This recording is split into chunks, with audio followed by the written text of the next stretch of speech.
like what this University. First offense, like relations. Kamay lang, pero ang worst niya is na naka-record.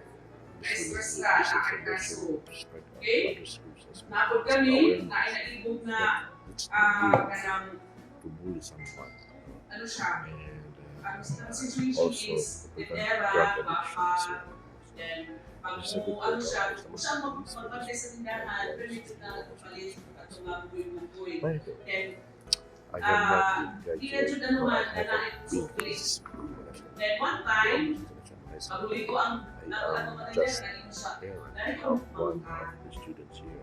kila na di ba, wala. Ikaduhan na po, paghatag sa sukli, di ba, dapat mo kuha ng sukli kung ana, di ba? You see here, Ingon niya. right now.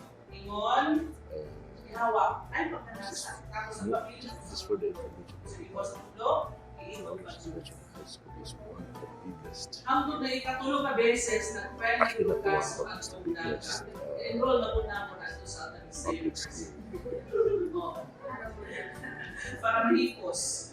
Okay? national high school, Kuha? the Kuha biggest na ninyo? high school in the whole of So, where is this applicable? The law not is Lakeville, in effect in the workplace, school, and public spaces. So, gusto mo na siya ng public spaces. Street and alleys, school parks, schools, government buildings, malls, bars, restaurants, transportation terminals, public markets, public utility vehicles. Diba there are times na kaya kagalaban. Then, So this is the new Ormoc International High School.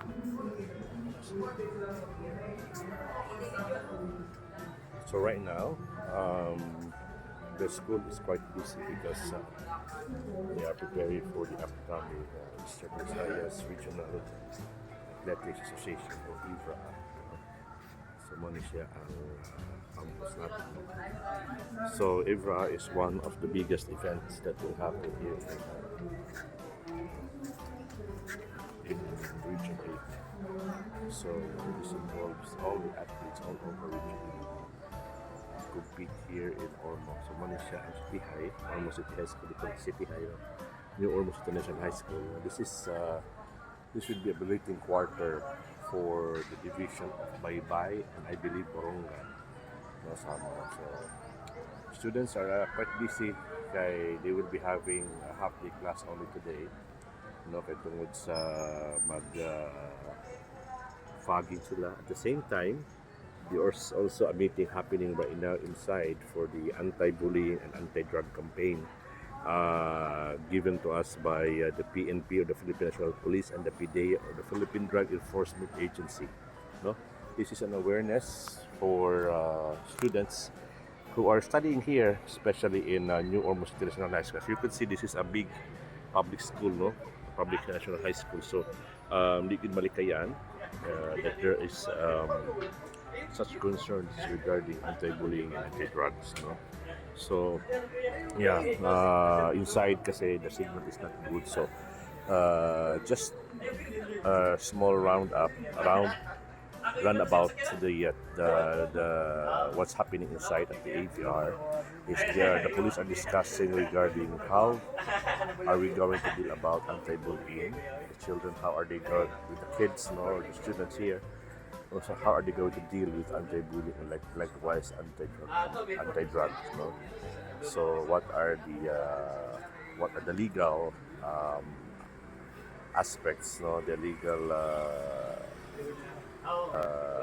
ingon pa, how are we going to deal with it legally, this type of cases if ever they encounter anti-bullying and if they're bullied or they are involved with roll on this roll in Republic Act 9165.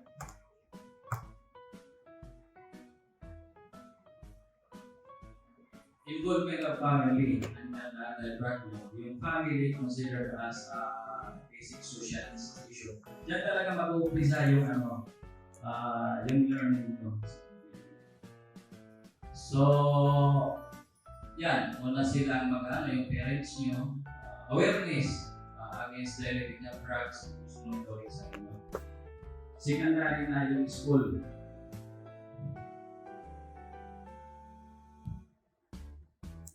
student lang council ng campus organization, so magkano din kayo mag-promote din lang, mag-promote din kayo ng mga activities, kaya nito na program for prevention in drug use, and then referral to treatment and addiction sa mga drug use. Meron mang case dito, ma'am, sir, drug dependent na student. It's got me feeling